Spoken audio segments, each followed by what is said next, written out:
ایک بزرگ سفید داڑھی والے ایک دن کہیں محفل لگی، کہتے ہیں مفتی صاحب آج کل کے گانے تو سننے کا دل نہیں کرتا تھا، وہ ہمارے زمانہ کے جو پاکیزہ گانے تھے۔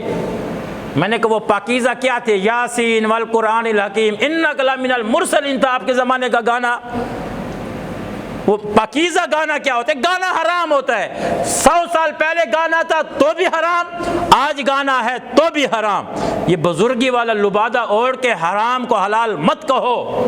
نہیں جی آپ نے ہمارے زمانے کے گانے سنے ہوتے نا تو آپ کے آنکھوں سے آنسو جھلک پڑتے۔ میں نے کہا اللہ نہ سنائے، تمہارے سامنے سورہ یاسین پڑھتے ہیں تمہاری آنکھوں سے آنسو نہیں گرتا، سورۃ رحمان پڑھتے ہیں تمہاری آنکھوں سے آنسو نہیں گرتا۔ رب کا گانا، رب کا کلام تمہارے دل کو نرم نہیں کرتا، تمہاری آنکھوں کو نرم نہیں کرتا، اور غلاظت بھرے گانے تمہاری آنکھوں سے جب آنکھیں ٹپائے، بے شک میں کہتا ہوں ایک بزرگ کی بات ٹھیک ہے، تمہارے لیے ایک بزرگ کی بات ٹھیک ہے۔ وہ بزرگ فرماتے تھے ایک پنجرے کے اندر بلبل کو، بلبل دیکھیے نا پرندہ چھوٹا سا جس کے پیچھے تھوڑا سا سرخی ہوتی ہے، بلبل کو ایک پنجرے میں آپ رکھیں اور دوسرے پنجرے کے اندر ایک کوے کو رکھیں، اس کو بھی 5 دن آپ بھوکا رکھیں بلبل کو، اور ادھر کوے کو 5 دن بھوکا رکھیں، ایک چیز بھی ان کو نہ کھلائیں، 5 دنوں کے بعد دونوں کو چھوڑیں، تو فطرت ہوتی ہے نا، فطرت آپ کے سامنے آ جائے گی۔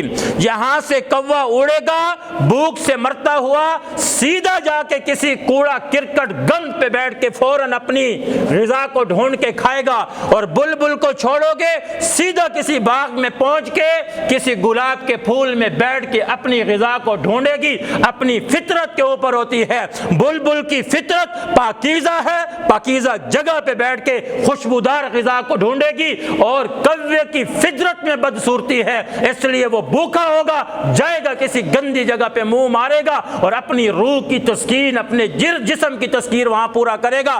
آج میرے عزیز ساتھیوں بالکل یہی مثال ہمارے اندر پائی جاتی ہے۔ جس کی روح پاک ہے، جس کا جسم پاک ہے، جس کو اللہ رسول سے محبت ہے، جب آپ اس کے سامنے قرآن پڑھتے ہیں اس کی آنکھیں بھی جھلکیں گی، اس کا دل بھی جھلکے گا، اور اس کوے کی طرح جس کو چھوڑنے کے بعد گندگی میں بیٹھتا ہے، آپ اس کی مثال اس بندے کی طرح لے لیں جس کے سامنے قرآن پڑھا جائے تو یہ منہ موڑ لیتا ہے، اور پچھلے زمانے کا گانا اس کے سامنے آئے تو اس کے ترنم کی وجہ سے آنکھوں میں آنسو آ جائے۔ یہ اس کوے کی طرح ہے جو گندگی میں بیٹھنا چاہتا ہے۔ اس لیے میرے عزیز ساتھیوں گانا حرام ہے، موسیقی حرام ہے، جس کو آپ پشتو کے اندر سندرے کہتے ہیں، یہ حرام ہے، یہ حرام ہے۔